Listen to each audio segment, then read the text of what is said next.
48 ka mga individual nga adunay kontak sa positive patient sa dakbayan sa Talisay, pulos nag-negatibo. Usa sa mga nakapatabang kanila mao ang pagsulob og face mask. Si Lian Sinkulang sa report. Nalipay og nawala ang gibating kakulba ni San Roque Barangay Kapitan Antonio Cabrera human nagpaabot og pipila ka adlaw sa resulta sa swab test. Usa siya sa mga opisyal ug kawani sa barangay nga lakip sa 48 ka mga gipang quarantine. Kini human sila nakakontak sa pasyente nga nagpositibo sa COVID-19 ni atong Abril 25. Okay na, wanay kulba.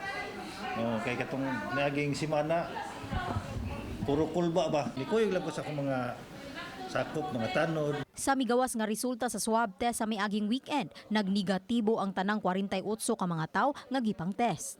Karon, gilihok na sa mga kawani sa barangay ang mga gimbuhaton nga wala nila nahimo dihang gipang quarantine pa sila. Samtang matod ni Mayor Samsam Gulyas nga ang nahitabo sa San Roque, nagpakita kung unsa ka importante ang kanunayng pagsulob og mask. Sa 48 na negative, ubay-ubay gyud ang tupad niya sa tora-tora, nakastorya niya katubangay, pero all of them in God's grace na negative gyud. So nagstorya mi sa City Health, how could that be?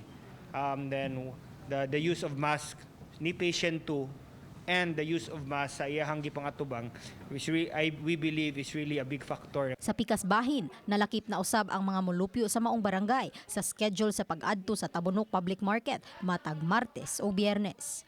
Uban ni Renante Quiñones, Lian Sinkulan, Balitang Bista.